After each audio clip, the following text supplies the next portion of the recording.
is going on, Phantoms? My name is Brad, and today I wanted to do a quick price action breakdown of Euro US dollar. Just kind of break down what happened today, some of the trades that either came up, one that I did actually take this morning, and I noticed that my webcam is really making my face seem white. Anyway, so without further ado, let's jump on to the charts, and we'll start on the daily chart just to get a big picture of kind of what I'm seeing, how I'm thinking. Really, at the end of the day, what I'm looking at right now is that price is caught between this high and this low.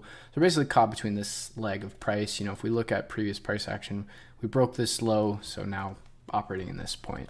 So when we're looking at overall trade ideas, you know, where are the best places to be buyers, where are the best places to be sellers? Well, obviously when we're down in this beautiful range that we've been experiencing since the end of November, you know, we'd be wanting to look for buys at that point, though. Of course, you know, if we just look here, sells only made sense. So as the range started to progress, you know, looking for buys more down towards the origin or the discount of the overall impulsive range that we're in was a good idea. Now that we're starting to venture more into what we'd call premium pricing, so we've just hit the equilibrium point, the 50% of the range basically, we're now looking in the premium point of this range, which is the expensive point, or where, you know, selling interest might start to come in.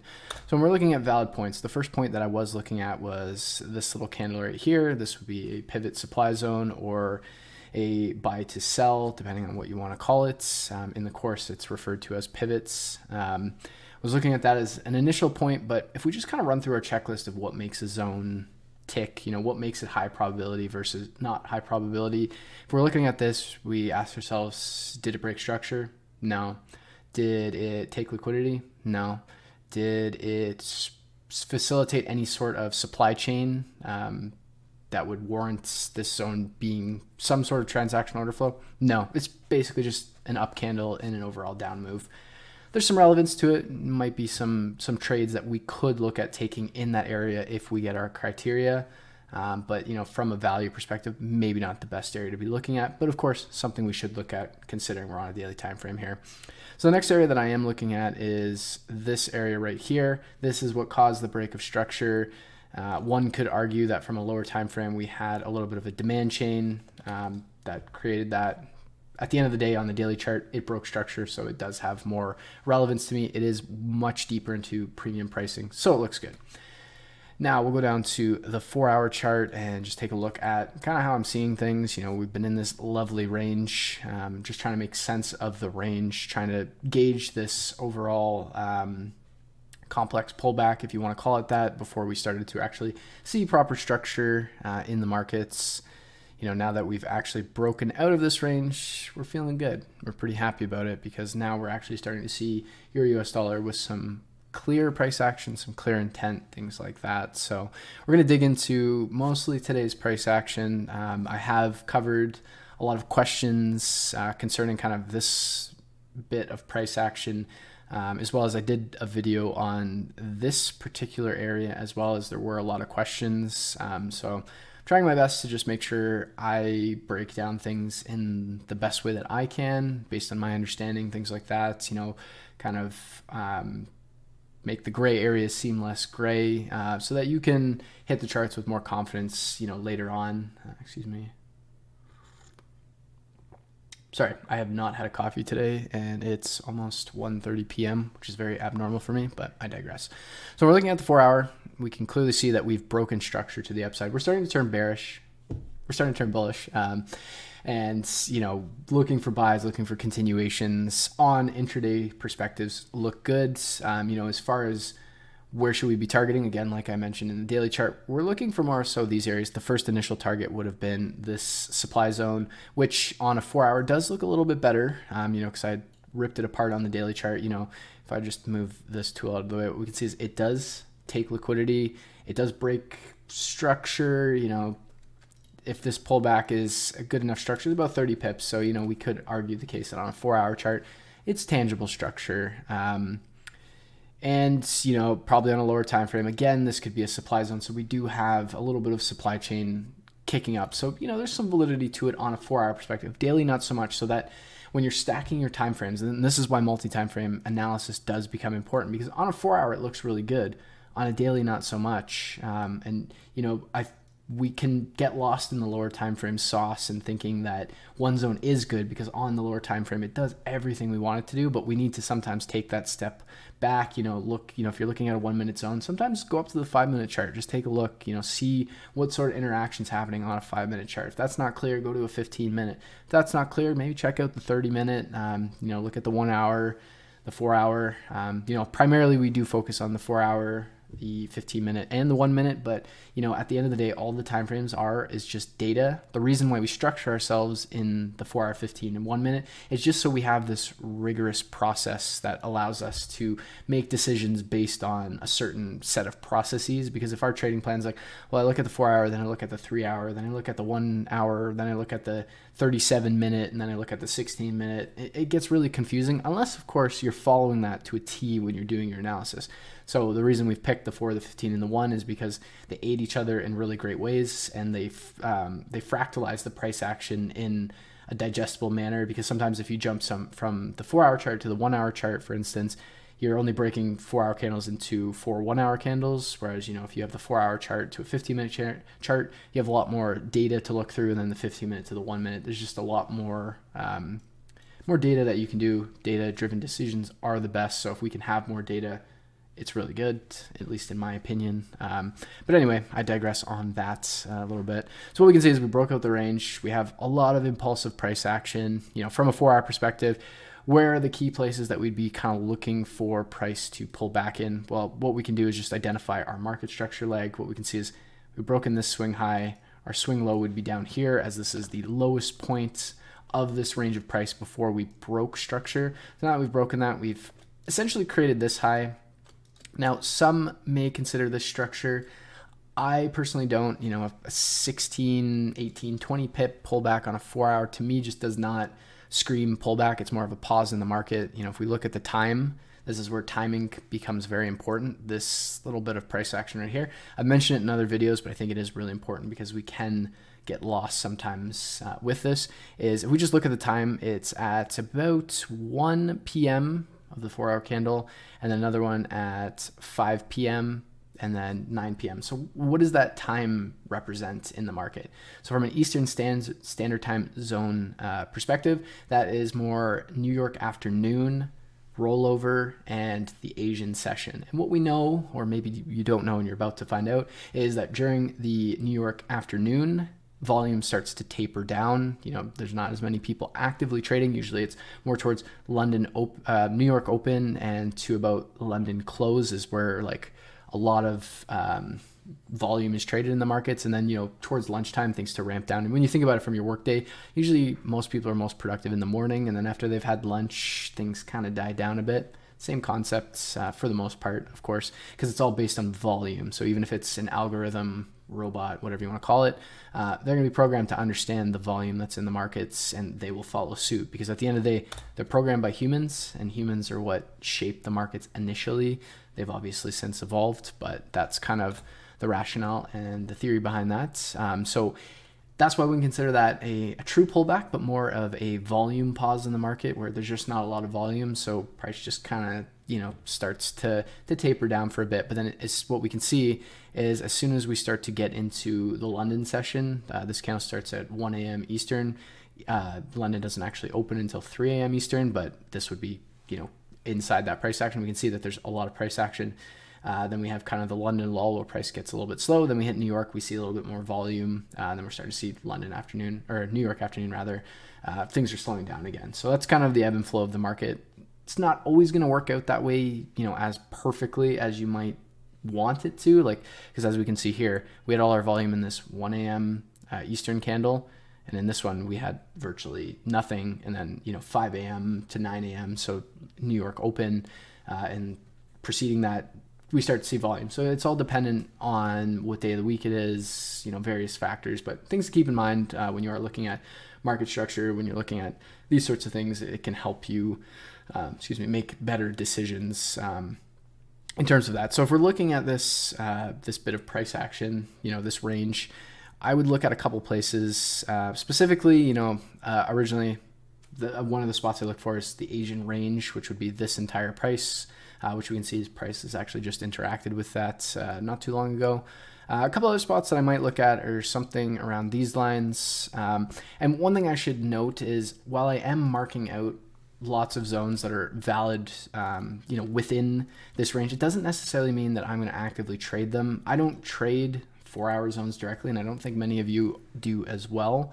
But what it comes down to is just saying, you know what, this is an area of interest or a point of interest that's on my charts that if price interacts with it, I'm going to drop down to the 15-minute chart, the 1-minute chart, and I'm going to start to look at order flow and understand what may or may not be happening. Go back to my trading models, my trading plan, and say, if these things happen, then yeah, I'll look for a trade. But it doesn't mean that because price is within that 4-hour zone that I'm automatically just going to be totally focused on taking a trade. It really comes down to I need to see all of my criteria. I need to see how price is coming to that zone, what time of day it is, things like that. So it's really important to kind of consider that.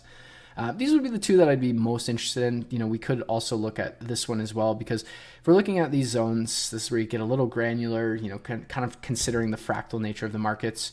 This does break structure. It's breaking minor levels of structure to actually break the swing structure. This breaks a minor level of structure, especially on a fractal basis. There's some relevance. We can start to see just from here, we're starting to see a demand chain starting to take place, and then price excels up to the upside. Normally what you'll see is a series of demand chains, or what a demand chain is just multiple demand zones being created and respected in succession. And normally what's going to happen is once you've hit 3-4 demand chains, in most cases, you'll see price continue to the upside quite rapidly, as we've seen kind of right here. We had demand, and then price just skyrocketed to the upside. Of course, if we see a large demand chain, but we don't see price release, more than often what we're going to start to see, the liquidity. This could be used as liquidity in the future. So if we're looking for our short bias when we get maybe up to these points, these would be great targets to look for. So I'm kind of planning both sides, kind of looking at the market in what I'm going to do now, but what I'm also going to do later. Because if we start to come to the downside and shorts are really more on play, those are just good targets to have, even from a short-term perspective. One of the trades that I'm going to dig into in just a second after I finish kind of waffling here, you'll see that I took a conservative target, or maybe it's aggressive, I guess, just kind of playing my understanding of price. Just because it's breaking, a large supply zone, for instance, that could hold relevance, doesn't mean that price is just going to continue moving to the upsides, to go directly to say this one. The market's going to try and find its pulse. It's going to try and grab as much liquidity as it can. It's going to be, ebbing and flowing. We see, higher highs, higher lows, higher highs, higher lows. And that's the way the market is. It's got to breathe, things like that. So if we could plan our trades that way, that's a good thing. So now we have our 4-hour, we kind of understand we've broken this zone, we're moving to the upside, that kind of thing. We're going to go into the 15-minute, take a look, add a few things here. Today is January the 13th, so we'll kind of focus mostly on this bit of information. I'm going to touch on this. This was not a trade I took. I did take this one and this one. This was more just looking at it this morning, trying to understand how we could have played the markets when it was here, because obviously we were interacting with a 4-hour zone. And what we'll see is, if we just look at it this way, right here, we do get a 15-minute chalk inside of a 4-hour zone. So, if we look at that, that is some criteria that we'd want to see in order to start looking for shorts.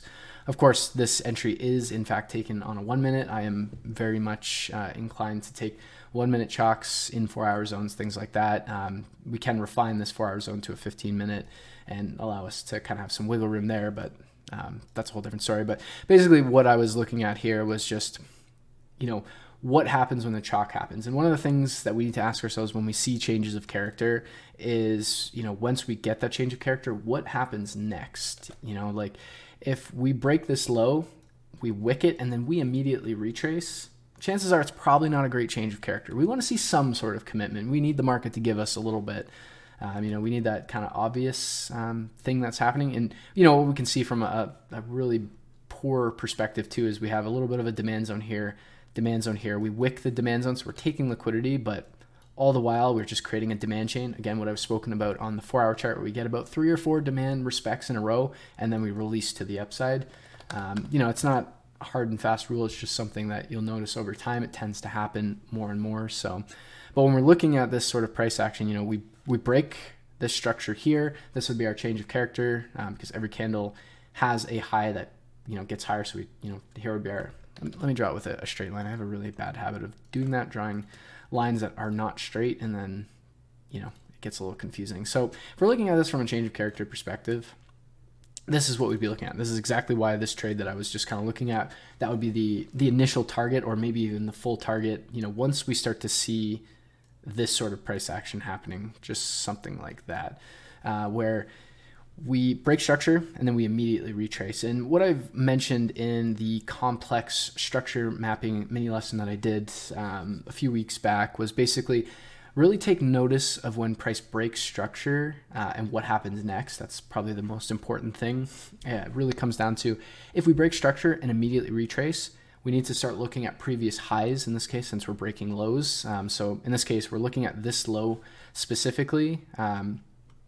And what we'd be looking at is, how do we break that structure? Well, we broke it with a wick, and then we immediately retraced with an engulfing candle that engulfed well over 50% of the body of this candle.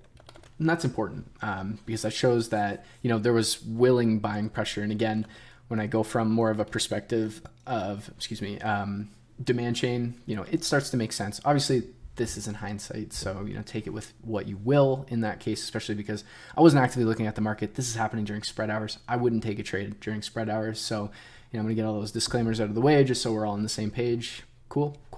But we're looking at price action. We're having fun.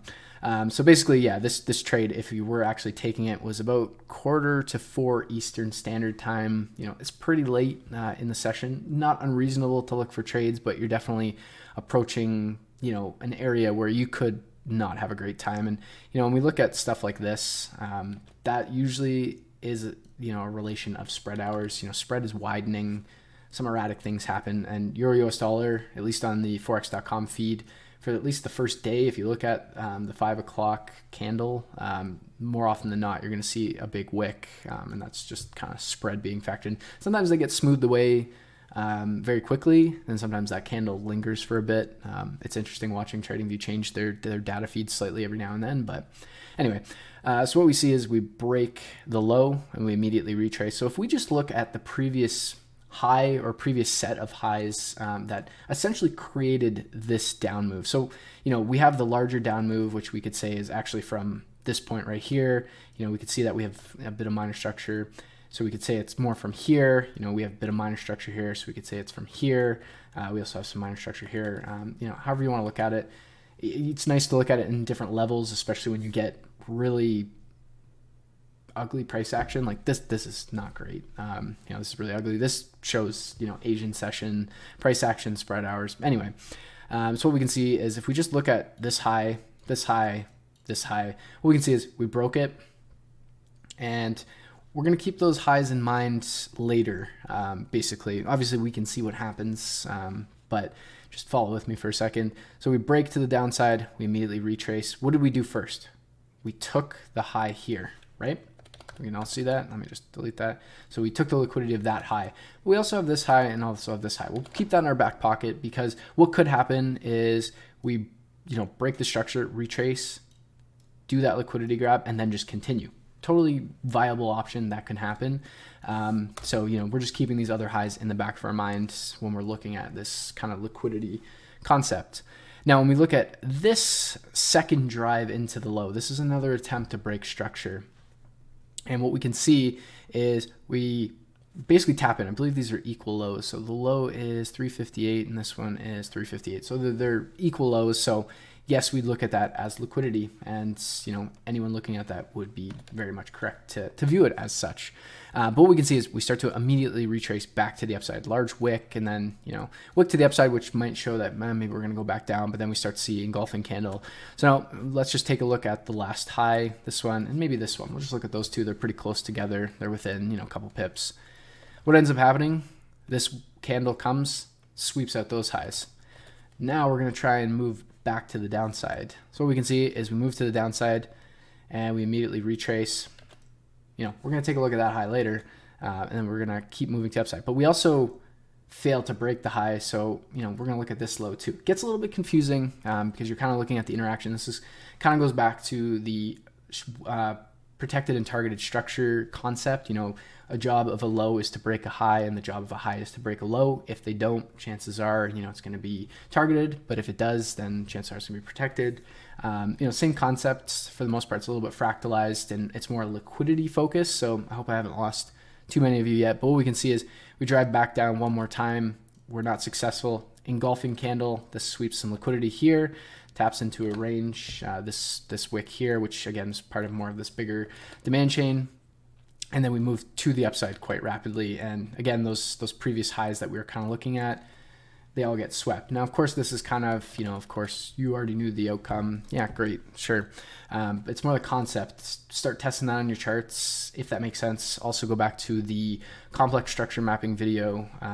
That's going to help kind of explain my thoughts. I'll also be doing more content on this in the future, but I just want to start talking about it more, having conversations about it, because it is a powerful tool to start to understand where structure is likely going to start to facilitate from a liquidity standpoint, where a high is going to go, where a low is going to go, when a high could be considered protected, that sort of thing. So now we'll go into the actual price action of today.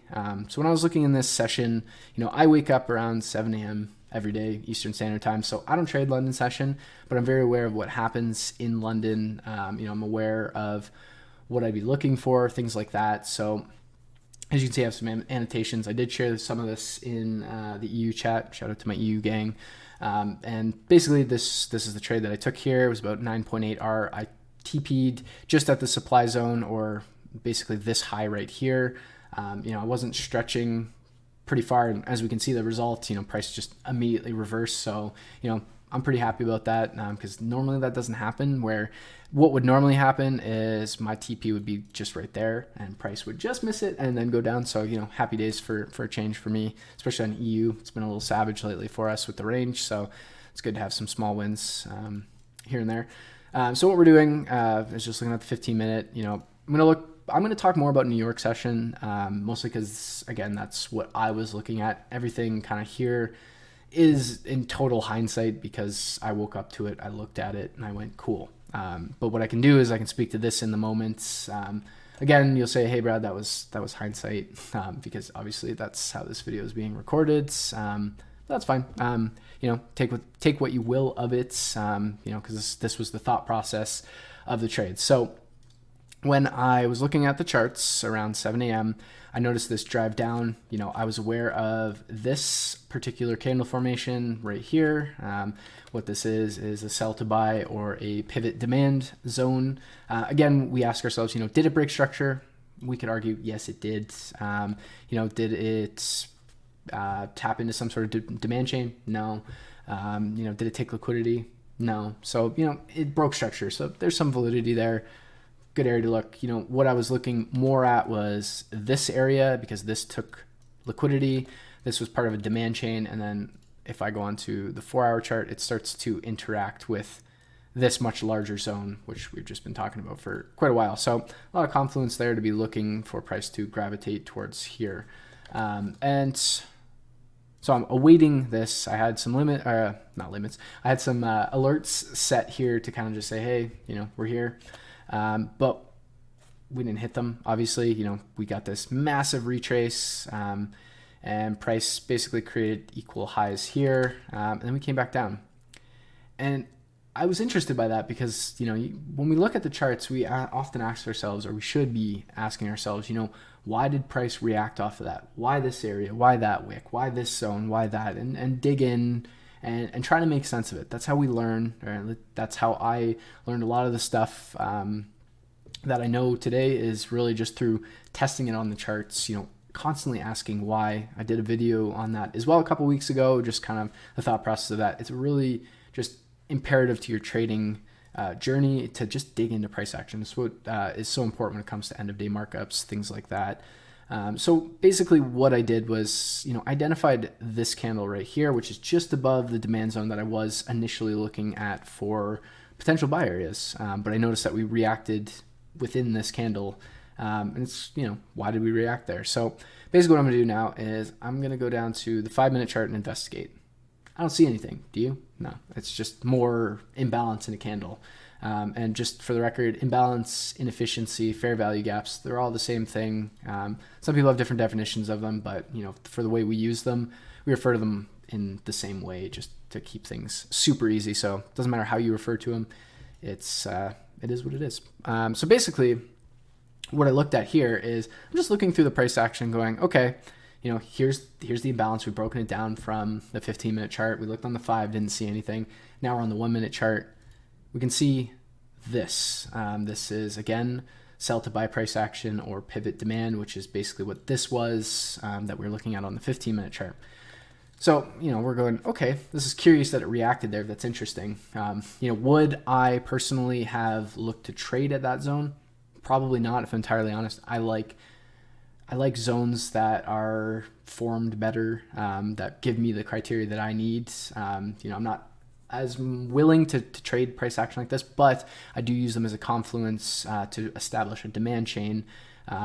So that's what I did here.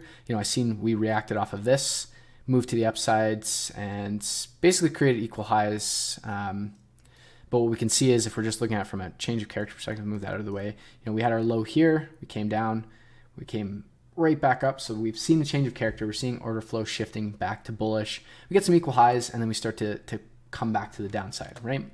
So this is where I'm looking at it going, this might be a good spot to look for a buy entry. Yes, I know that there is a chance that this could be risky because, we're reacting off of seemingly nothing, on the seconds time frame that might look a little bit cleaner. We don't need to go down there, but we're going to look at, this area. So I seen price bounce into this. I was actually looking at a reaction to basically this range down here, the extreme. There's not really a flip zone that I would see. I would imagine on the seconds time frame, there is something in here, but as we can see, it gets swept anyway. It doesn't matter.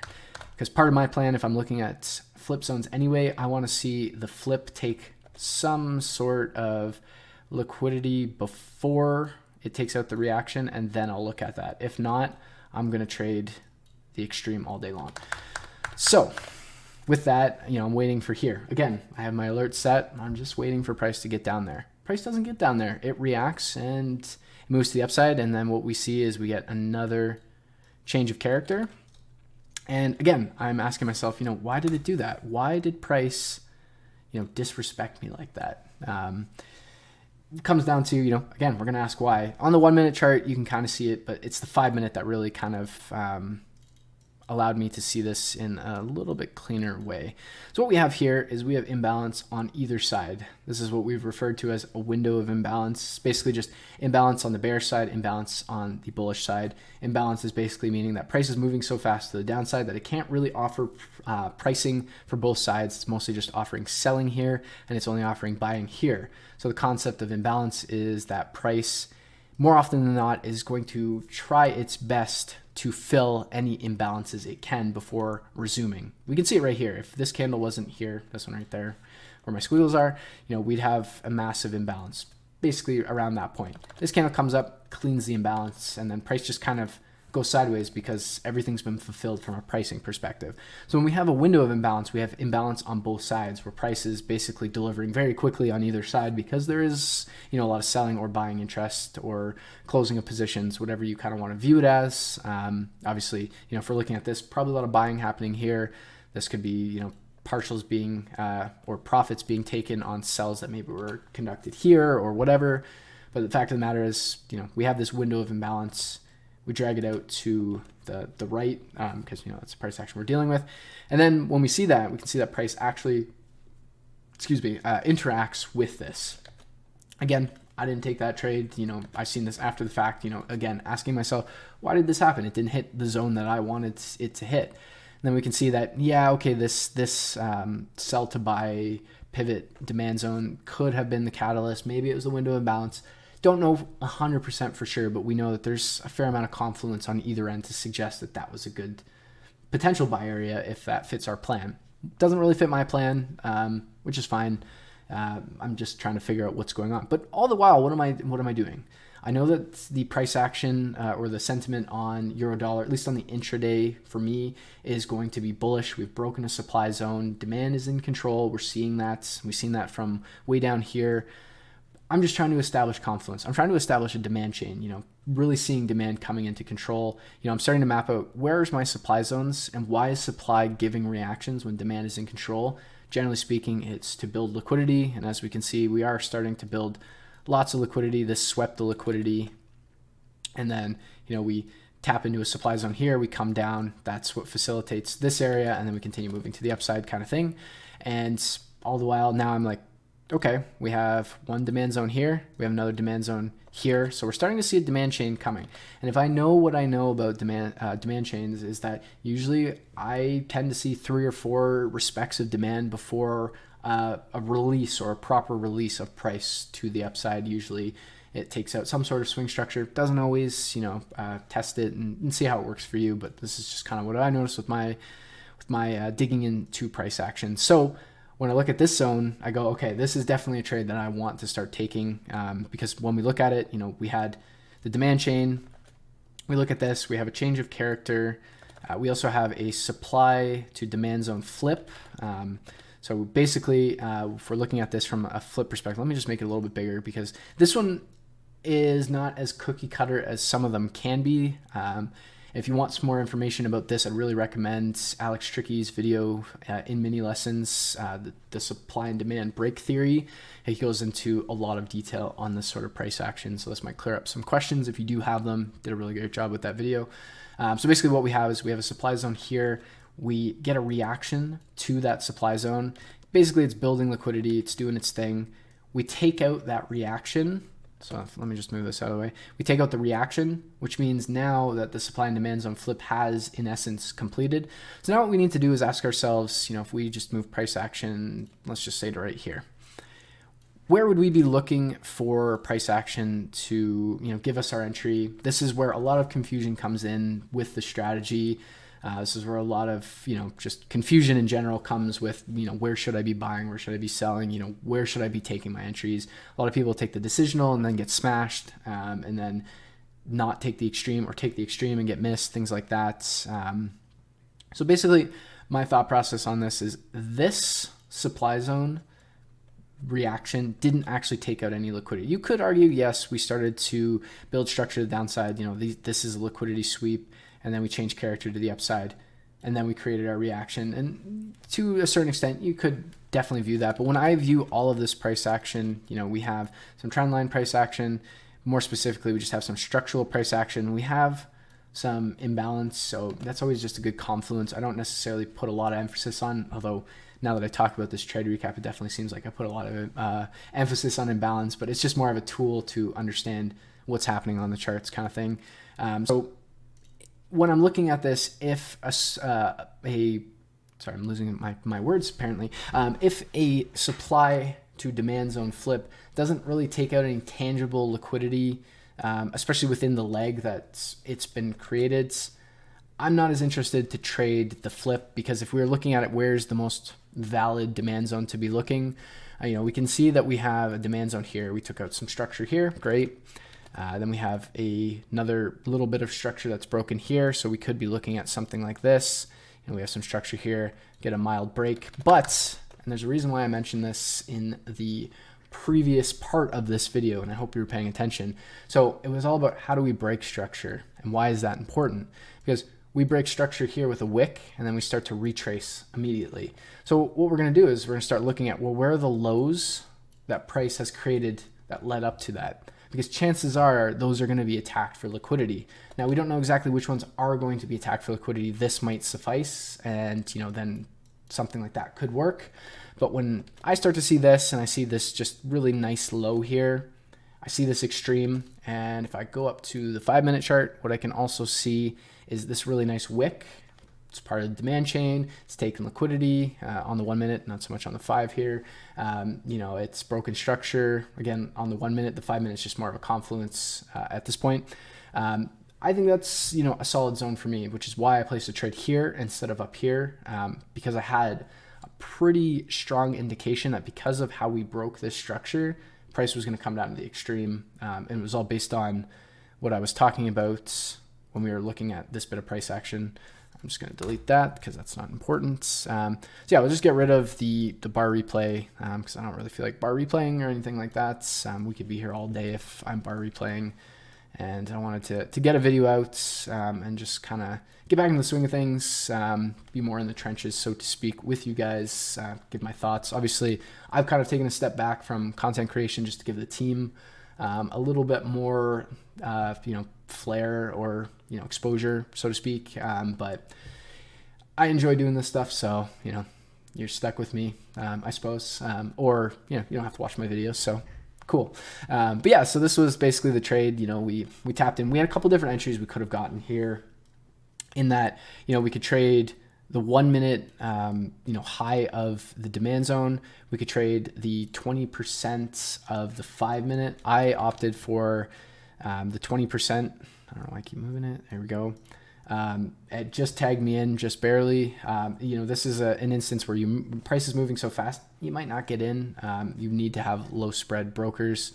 This is right basically at New York Open. This is why we get such a volume injection. Because if we look, 8:30 is a pretty key time in New York session, and we get this really aggressive move to the downside right when the market opens. It takes liquidity and then runs the opposite way. It tends to happen almost every day in one way, shape, or another. Timing can fluctuate, obviously, so it's not a hard and fast rule. So don't just start smashing grannies, just shortly after 8:30 because of what I just said there. And if you do, I guess we'll just laugh at you in the announcements channel. No, I'm just kidding. But yeah, don't do that. But yeah, so basically, we tapped in. As soon as we broke this high, I moved my trade to break even and just kind of monitored it. Again, like I said, the reason why I was targeting this bit of structure was just because I knew that going to the 4 hour, I didn't know, I shouldn't say that, but I had a good feeling that because we took out this supply zone and we haven't actually gotten a proper pullback yet, chances are we're probably going to get one, or we're going to interact at least a better zone because, let's face it, the zone that created that move was probably not the best. It resulted from this like really convoluted 1 minute zone that existed inside of imbalance. And if you haven't seen my but my previous video, I actually spoke about this. I think it was that move. It was the exact same type of thing where you dig into imbalance, you find a demand zone, and that's, what's going to happen a lot of the times. But again, it's one of those things. Are you willing to put on the risk of just kind of finding a convoluted demand zone within imbalance and trading that? Probably not, but you can use it as confluence to give you an edge on what's going to happen next. And yeah, so that's kind of my rationale for why I only chose that high. Like I said, normally I'm the type of person that will do something like that, just miss, and then price comes down, and then I get taken out for, a small percentage. I partialed out in and around this point right. Let me just zoom in. There's a supply zone I did have mapped out. Yeah, this one right here. So basically, right when we tapped into here, I took a little bit of my position off just to secure some profits, mostly because I don't know what's going to happen. I want to pay myself. I want to make sure that my account is still growing, and that, I'm not just taking break evens when I'm, 8 are in profit. It doesn't make sense. Make sure you pay yourself.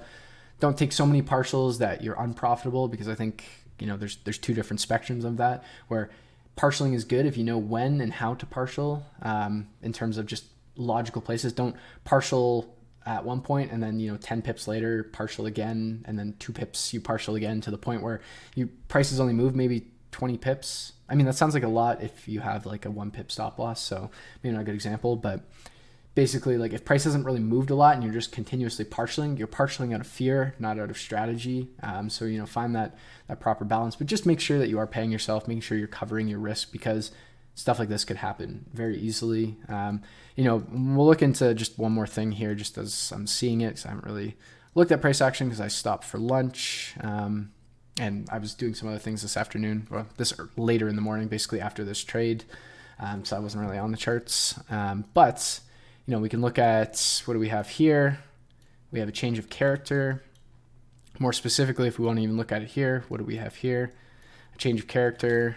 So what we can look at is there's a supply zone right here. We can look at it in this respect too, that we have a demand zone, get some interaction, and then we flip to supply. And again, we kind of look at it, did this reaction sweep any liquidity? No. Gave you a second to answer that one. It didn't sweep any liquidity. Yeah, you could argue again on the seconds time frame it did. And if you want to go that fractally from a liquidity standpoint, and that that helps you, or that makes it okay for you, go for it. But in my mind, something like this is just not a proper sweep. I like to see at least some sort of movement within the candles. So it might take a couple candles to really develop that. Sometimes I'm wrong. That's okay. I'd rather be wrong and protect my capital rather than be wrong and take a big hit on a trade that I was almost right on, if that makes sense. Yeah, so we have this, we break actual structure, supply zone, we tap in, go.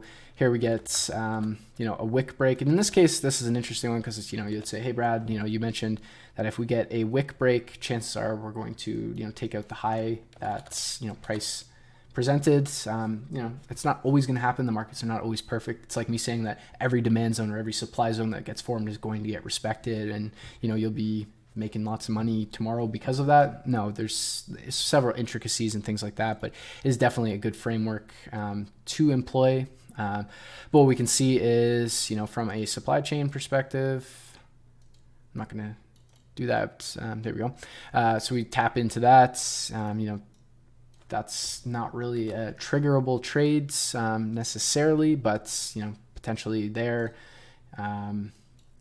If you go under, some people like to refine their zones so that they go to the most relevant areas, because let me just zoom this in.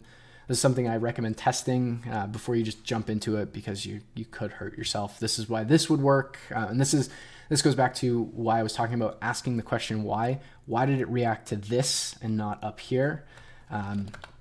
So basically what you can do is you can look at this doji, which would be our supply zone, based on how we would be drawing it. Usually it would be the bullish candle before the actual bearish move, or a doji, because it's kind of whatever. This is our range. So what we can see is, this candle pushes back up into this. So in essence, you could say that this supply zone, so let's just put this back up here just for argument's sake. So what we can say is this supply zone has been tapped into or pulled into with this candle. And then what we can see is that this is more of a buy to sell or pivot type price action. Let me just do something like this, go on the 15 seconds, and we can start to see a little bit of cleaner price action. I don't know what the heck's going on here.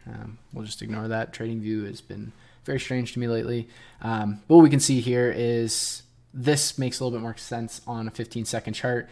We can see that this is a pretty clear sweep. If we use this as a demand zone, then we could argue that that's a demand to supply zone flip. But more realistically, probably use this, you just get missed. So not a big deal. But regardless, that's a supply zone, and you can draw it as such. You could draw it on this little tiny candle if you wanted to. Maybe even include that high. Yeah, you have ultimate precision. It's not going to work all the time.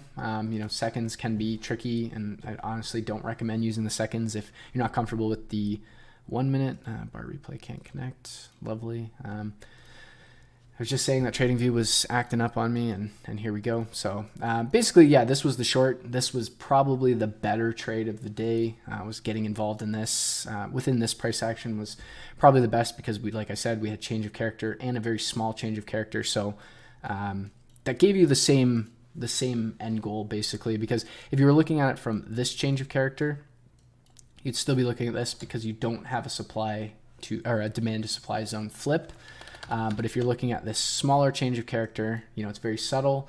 You're just kind of disregarding this bit. What you're seeing is we have a demand zone more down here. We interact with it. We don't take liquidity, so that would still make me focus on this zone. Now, of course, there's nothing wrong with taking a trade at this zone. Maybe take the equilibrium, but you probably want to cover the high with your stop loss. You're using a 4.5 pip stop loss. Maybe target a demand zone down here. It's still a 6-hour trade. There's nothing wrong with it. And I think that's one thing that I might waffle on about for just a second is this incessive need to have incredibly tight stop losses, especially when you're new, or just, kind of coming onto this strategy or this way of trading. We all get allured to, 1-2 pip stop losses, which is, it's phenomenal. The risk to reward that we can make on our trades is fantastic. A lot of the strategies I came from used more like 15, 20, 30 pip stop losses. Those were kind of the average. And then over time, you start to reduce them a little bit. 10 pips was kind of the norm. And then now we've obviously been able to upgrade to, 1 pip, 1.5 pip, 2 pips. But there's nothing wrong with using a bigger stop loss, just to give yourself more positioning, more wiggle room within the trade. It's not going to hurt you. At the end of the day, R is R. Yeah, you might make 5R, and someone else who took half the size stop loss might make 10R. But you might risk 1% and they might risk 0.5%. So at the end of the day, you both made the same amount of percentage. Something to keep in mind. And at the end of the day, who cares what anybody else is making? Because at the end of the day, I just said that twice. That's weird. What you make is, excuse me. Whew.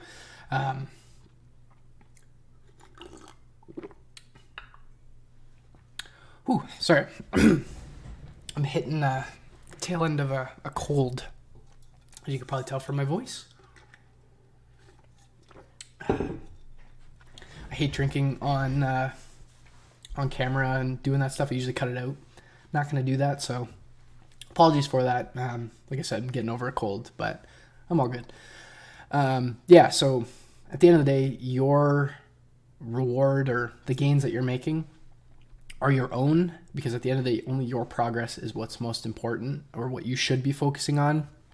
If you focus on what somebody else is doing, you're doing yourself a disservice. You have so many hours in the day. Someone else might have the same hours, but they might also have different things that are going on in their life. You don't know what's happening. So it's, it's not good to compare yourself to others in that respect.